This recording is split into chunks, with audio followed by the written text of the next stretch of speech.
20-летний парнишка Алаудина Шадиева призвали в Красную армию в октябре 40-го с последнего курса Владикавказского индустриального техникума, когда по распределению попал в Харьковское погранучилище. Алаудин и не подозревал, что меньше чем через год станет участником самой кровопролитной войны в истории человечества. Выехали от Харькова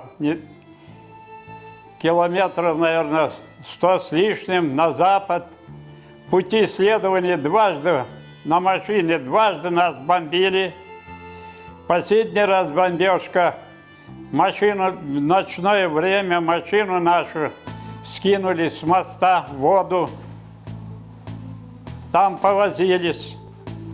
Я благополучно вышел из-под машины и еще помог командир роте из кабины вылезти. Вспоминая первые месяцы на войне, Алаудин говорил о постоянной нехватке оружия, особенно для борьбы с вражеской бронетехникой. Часто с одними винтовками и связками ручных гранат они противостояли отлично вооруженным механизированным частям вермахта. Командир взвода, тот же командир, все время просил нас не подпускать, близко не подпускать, иначе автоматы и так далее. Густой огонь будет отбиваться. Мы так действительно хороший огонь открыли.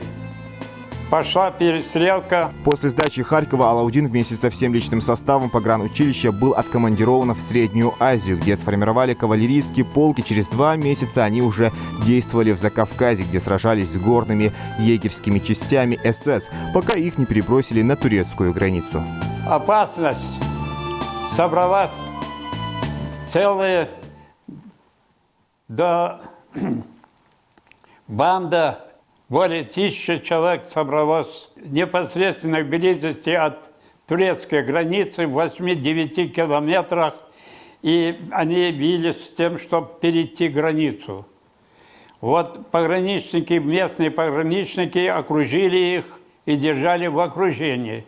А мы, значит, пополнили эту границу и пока не ликвидировали эту банду, находились непосредственно на линии границ. Вскоре полк, где служил Алаудин, перебросили в Казахстан, где его перевели на службу во внутренние войска МВД. День Победы он встретил в должности начальника санитарной части исправительно-трудовой колонии в Талды Курганской области. Алаудин говорил, что это был один из самых счастливых дней в его жизни, и он надеялся, что ни его детям, ни внукам не доведется пережить то, что когда-то пережил он.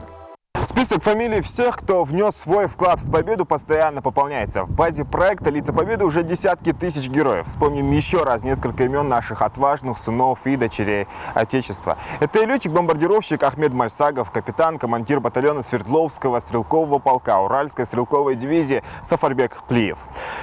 Танкист, защитник Ленинграда Руслан Гудантов. Первая горянка, удостоившаяся высокого воинского звания, майор медицинской службы Асия Тутаева.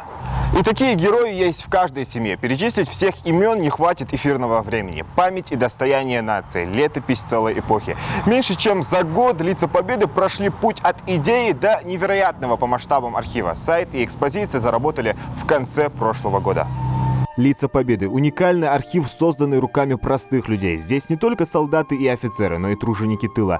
Все, кто внес свой бесценный вклад. Одна из них – Мария Михайлова. 18-летней девчонкой попала на войну. Побывала почти во всех городах Северного Кавказа. Повестку ей не принесли, а ее тезки и лучшие подруги, с которой с самого детства были вместе, она пришла. И это возмутило девушку. Всех вычитали, меня не вычитали. Я могла вернуться домой. Ну, а там лейтенант ходит, а вы что волнуетесь? Я говорю, а что это меня не вычитали? Записали в список, вот еще одна вам добавилась, и поехали. Забрали Марию Ивановну на войну в ноябре 1944 года. Окончив курсы вождения, села за руль автомобиля ВАЗ-24. В те годы ее называли «полуторка». Под Ростовом попала в санчасть, оттуда уже перевезли в госпиталь, где она пролежала более 3 месяцев.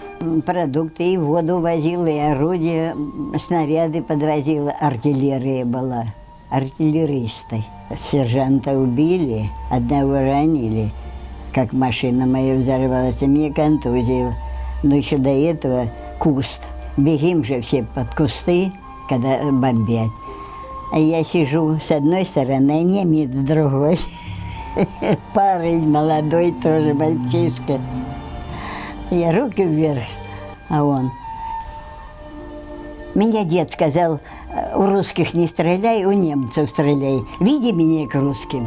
Вот так было. После окончания войны Мария Ивановна, закончив сельскохозяйственно, работала зоотехником в Троицком колхозе. Сейчас Марии Михайловой, как и многих ветеранов, нет с нами. События той войны остались в далеком прошлом, и тех, кто погиб на ее фронтах, уже не вернуть. Однако память об их подвиге продолжает жить и в наших сердцах, и в названиях улиц, мемориалов, и памятников архитектуры любого населенного пункта нашей страны. Самое главное, чтобы потомки помнили и свято берегли эту память, с гордостью передавая ее следующим поколениям. Зелимхан Калоев, Магомед Белакиев, Новости 24.